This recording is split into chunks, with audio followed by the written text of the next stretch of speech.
Namaste, welcome to the online certificate course on right information. I am Srinivas Madhav, Senior Faculty, Dr. MCR Richard Institute of Telangana. We are about to start the first module of this course, which deals with the historic background of the right information and its significance.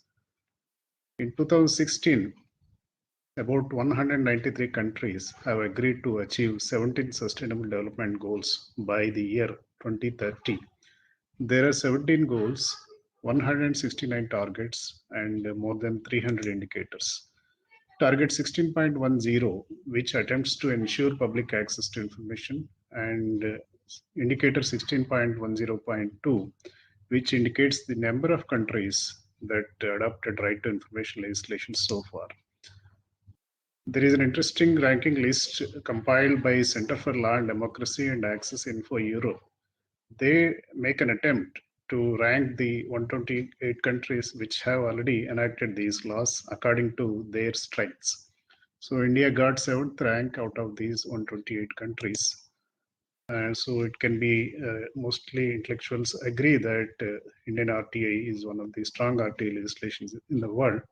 In addition, Indian RTI Act was a role model for most of our neighborhood countries, which were influenced by success of implementation of RTA legislation in India. So our neighborhood countries, Nepal, Bangladesh, Sri Lanka, and Pakistan have enacted right information legislations. In fact, they are slightly stronger than Indian RTA. We will discuss about the silent features of these acts in later part of this presentation. UNESCO in 2016 recognized September 28th as International Day for Universal Access to Information. Every year now we are celebrating September 28th as such. Way back in 1948 itself, United Nations in its Universal Declaration of Human Rights recognized, according to Article 19, the right to information as a fundamental human right. And ICCPR, that is International Covenant on Civil and Political Rights, Article 19.2 recognizes the right to information, and it details three separate rights, that is freedom to seek information, receive information, and impart information. All these part of right to freedom of expression.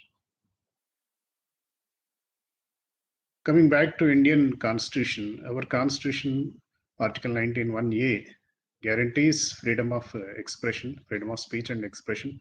Supreme Court in many landmark cases pronounced that this freedom of speech and expression also includes freedom of information. This is one popular case, Bennett Coleman versus Union of India, in which Supreme Court reiterated this argument. So now we will briefly discuss about the historic background of the right to information. Way back in 1766 itself, Sweden enacted first freedom of information law in the world. The law is still in force in Sweden. Recently, in 2016, Sweden celebrated 250th anniversary of this first freedom of information law in the world. And Chydenius was behind this law. He was influenced by Confucius philosophy. Confucius is a Chinese Rajguru. He used to teach kings and emperors in China that you should actually love your people so that you can offer good governance. And if there is any imperfection, any mistake committed by you, you should accept before your people that you did this, and that shows your love towards your people.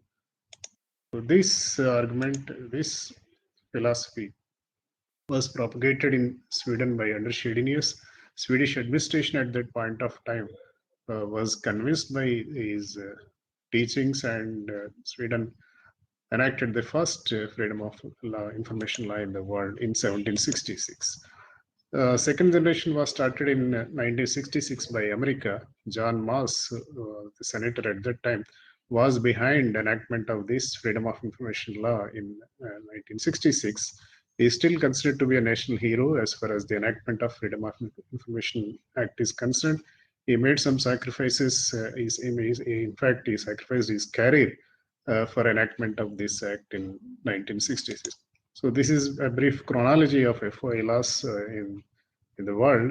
We can say Sweden started the first generation of transparency laws in 1766, followed by America, USA in 1966. Second generation was started by America in 60s, and European countries followed suit and started the third generation of RTA laws in 70s, and England and India, which started enforcing this law in this 2005, started the fourth generation. Now we can say we are in the fifth generation, where Sri Lanka and Australia in 2019 enacted these laws. Now we'll briefly discuss about the uh, campaign, civil society campaign in India behind the enactment of this act. Mazdoor Kisan Shakti Sangathan was founded by Ms. Saruna Rai, Raman Magsaysay Awardee winner. She was an IAS officer. She resigned and started this organization called MKSS, which was agitating for just wages for workers under Food for Work schemes. So when they demanded master rules, they were denied. No, Gram Panchayat officials were ready to share that master rule with them. Then they realized that right to information was an important tool to achieve just wages for these workers. Then they started campaigning for right to information. Ultimately, they succeeded in enactment of these laws. So this is the brief chronology of RTI legislations in India enacted by various states. Tamil Nadu, Goa in 1997, Rajasthan and Karnataka in 2000. Maharashtra in 2002, Maharashtra enacted a strong RTI legislation, which was a foundation stone for the present Indian Right to Information Act. Most of the provisions were adopted from Maharashtrian Right to Information legislations. In fact, in 2002 itself, Parliament enacted a law called Freedom of Information, of course, but unfortunately, it was not brought into force.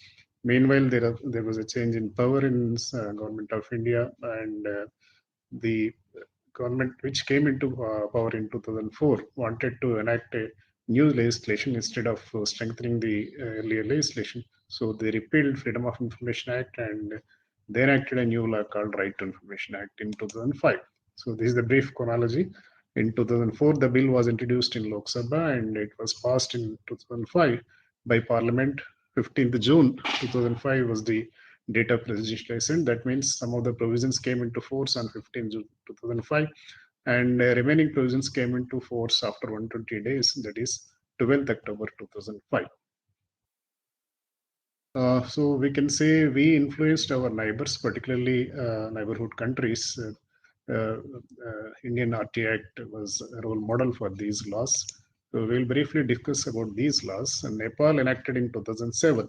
Nepal has some strong provision as far as public authorities are concerned, where political parties are included as a public authority. Nepalese RT Act has that unique feature where it recognizes a political party as a public authority.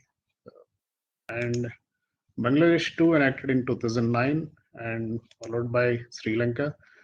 Sri Lankan government, before enactment of RTI, they amended their constitution and included RTI as a fundamental right.